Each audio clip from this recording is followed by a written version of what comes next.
Les doy la más cordial bienvenida a este canal de filosofía, teología y la visión franciscana del hombre y de la vida. Los invito a que veamos el tema el secularismo. ¿Qué es el secularismo? Es una concepción del mundo según la cual este último se explica por sí mismo sin que sea necesario recurrir a Dios.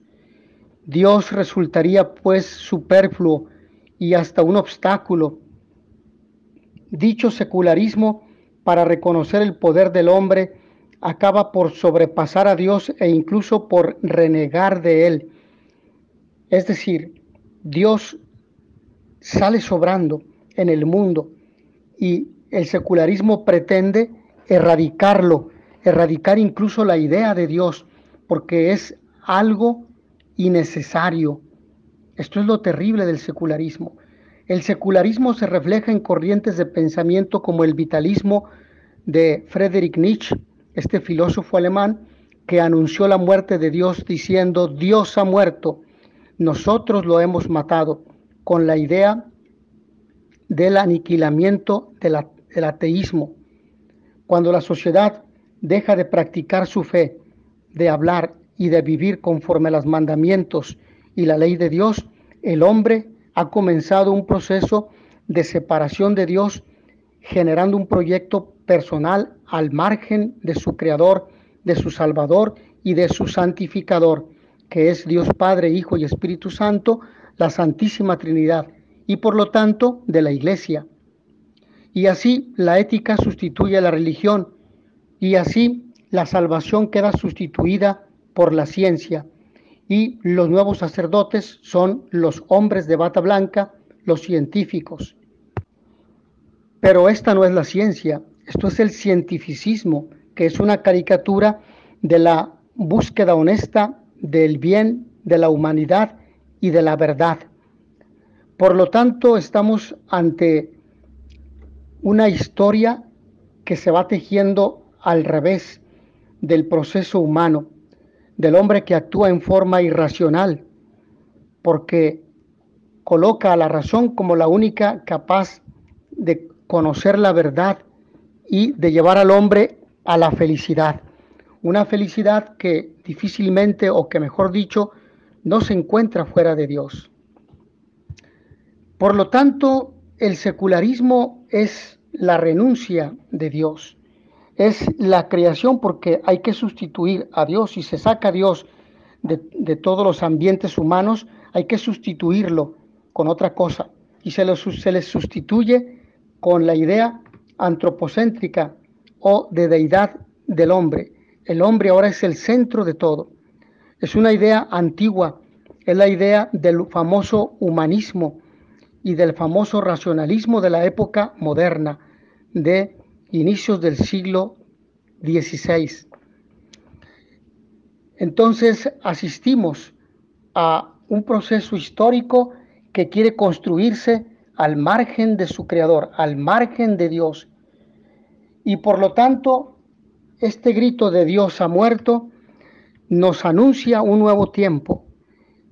Es el tiempo del egoísmo, el tiempo del anticristo, y es el tiempo de una sociedad que se aniquila a sí misma, instaurando o instituyendo o creando leyes a favor de la muerte del hombre aún antes de que nazca, y del hombre que está en su edad avanzada.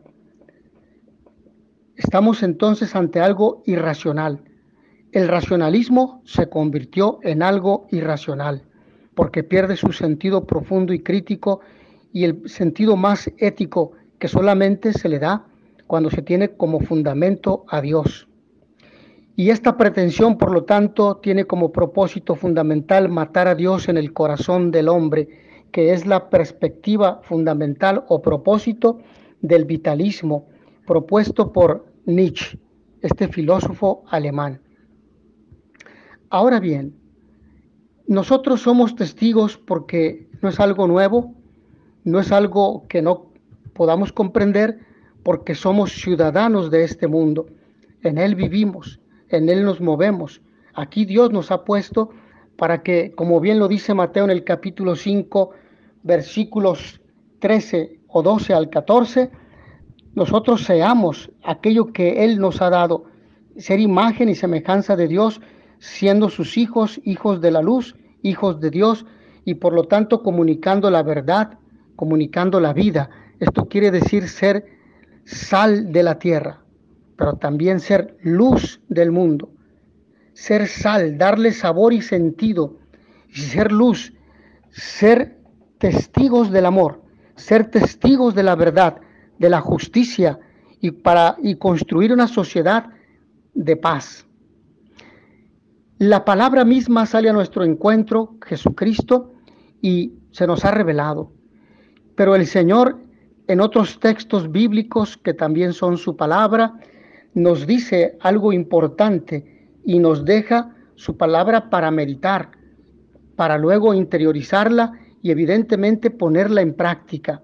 Y de esa forma encontrarnos con Él, contemplarlo y dejar reconstruir, como aquella petición del Salmo: rompe mi vida y hazla de nuevo. Renacidos por el bautismo, renacidos y regenerados por su palabra, el Hijo, pero también por la Sagrada Escritura. En Hebreos capítulo 13, versículo 9, ahí se dice: no se dejen seducir por doctrinas llamativas y extrañas. Y Colosenses en el capítulo 2, versículos 2 al 4 y 8, para que sus corazones reciban ánimo y unidos íntimamente en el amor, alcancen en toda su riqueza la plena inteligencia y perfecto conocimiento del misterio de Dios, en el cual están ocultos todos los tesoros de la sabiduría y de la ciencia.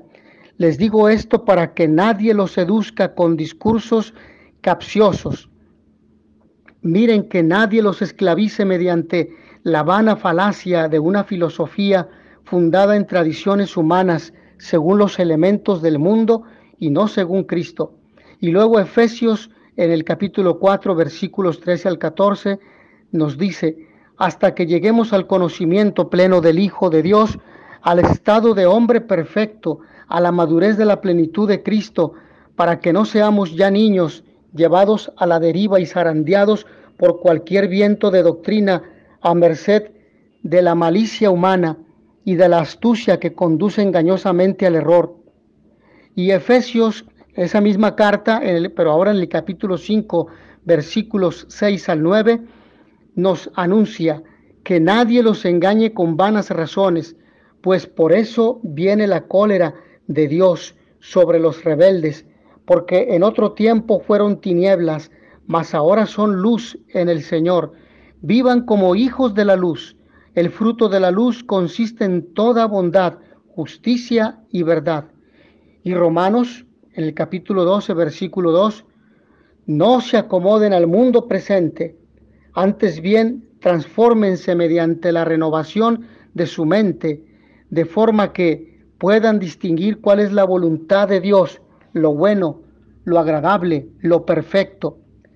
Efesios, el capítulo 2, versículo 1 al 5, y ustedes que estaban muertos por sus delitos y pecados, en los cuales vivieron en otro tiempo según el proceder de este mundo, según el príncipe del imperio del aire, el espíritu que actúa en los rebeldes.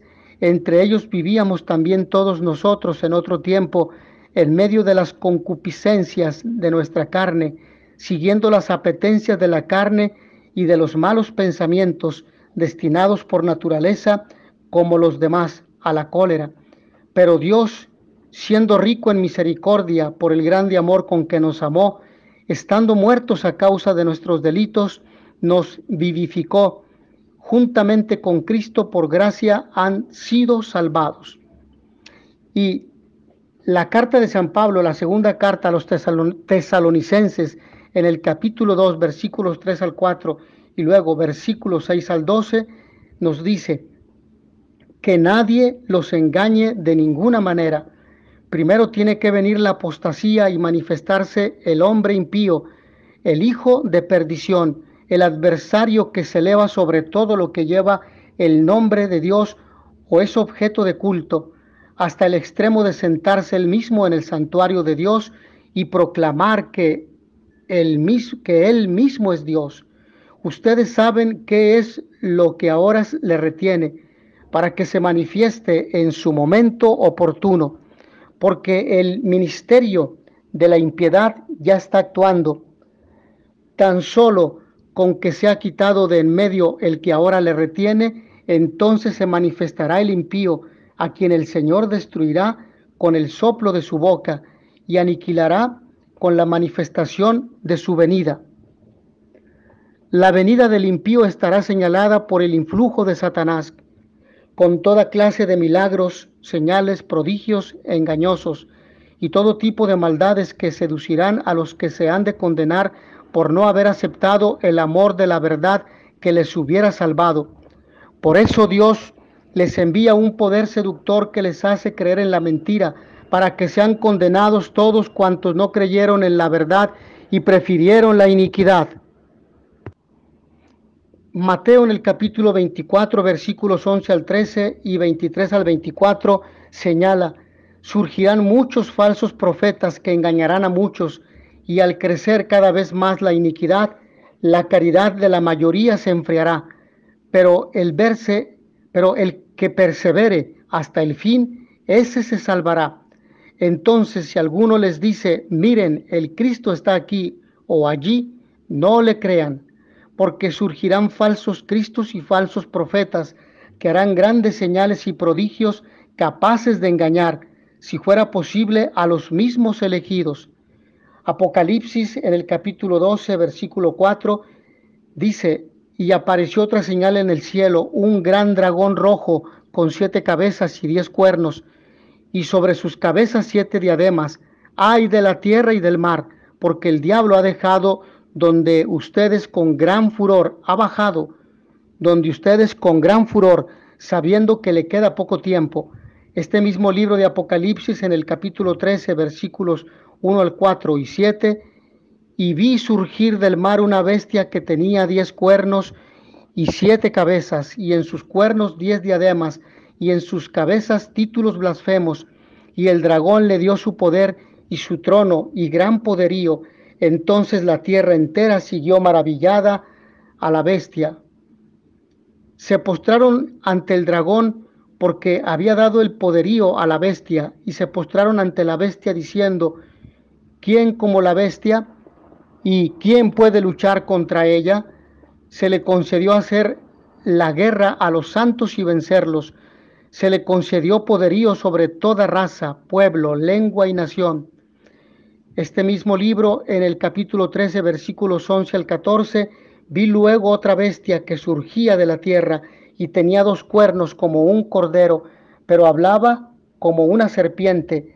Ejerce todo el poder de la primera bestia en servicio de esta, haciendo que la tierra y sus habitantes adoren a la primera bestia.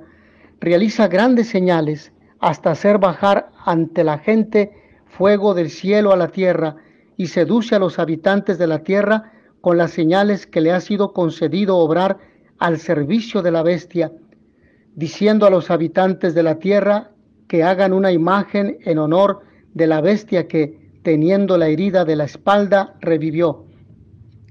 Por mí se va la ciudad del llanto, por mí se va al eterno dolor, por mí se va hacia la raza condenada. La justicia animó a mi sublime arquitecto, me hizo la divina potestad, la suprema sabiduría y el primer amor. Antes de mí no hubo nada creado, a excepción de lo inmortal, y yo duro eternamente. Oh, ustedes los que entran, abandonen toda esperanza. Esta es la inscripción que Dante Alighieri coloca en el dintel de entrada al infierno en su obra La Divina Comedia. Por lo tanto, no es caridad tolerar el error. La doctrina católica nos enseña que el primer deber de la caridad no está en la tolerancia de las opiniones erróneas, por muy sinceras que sean, ni en la indiferencia teórica o práctica ante el error o el vicio en que vemos caídos a nuestros hermanos, sino en el celo por su mejoramiento intelectual y moral, no menos que en el celo por su bienestar material.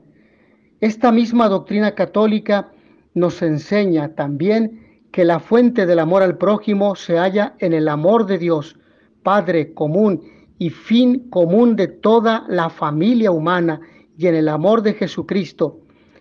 Todo otro amor es ilusión o sentimiento estéril y pasajero. Esto precisamente nos dice el Papa, nos decía el Papa San Pío X en la carta encíclica Notre Chère Apostolique, en agosto el 15 de agosto de 1910, sobre los errores del movimiento católico Le Sillon, que es el surco. Y finalmente hemos de decir que el secularismo, de latín secula secule, que significa el siglo, va dejando una estela de errores y de herejías que han hecho caer a muchos hermanos católicos, confundiéndolos y llevándolos a sectas protestantes o incluso a rechazar su fe en forma consciente. Lamentablemente, las herramientas que nosotros tenemos o los medios para luchar este combate espiritual son la oración, particularmente la oración por excelencia, que es la Eucaristía, la confesión, a más tardar cada mes, pero nos podemos confesar cada 21 días, es decir, cada 3 semanas, cada 15 días, cada semana, la oración diaria con la liturgia de las horas, el rezo del Santo Rosario y algún otro acto de devoción como la visita al Santísimo, las obras de caridad, el ofrecimiento del ayuno, de las obras de algún sacrificio, etcétera. Bueno, pues estos son los elementos, mis hermanos, con los que contamos para luchar ayudados por la gracia de Dios para enfrentar y vencer esta ideología secularista que impera en nuestra sociedad actual. Mis hermanos, que a todos ustedes el Señor los bendiga y les dé la paz. In notitia veritatis proficere, pax et bonum.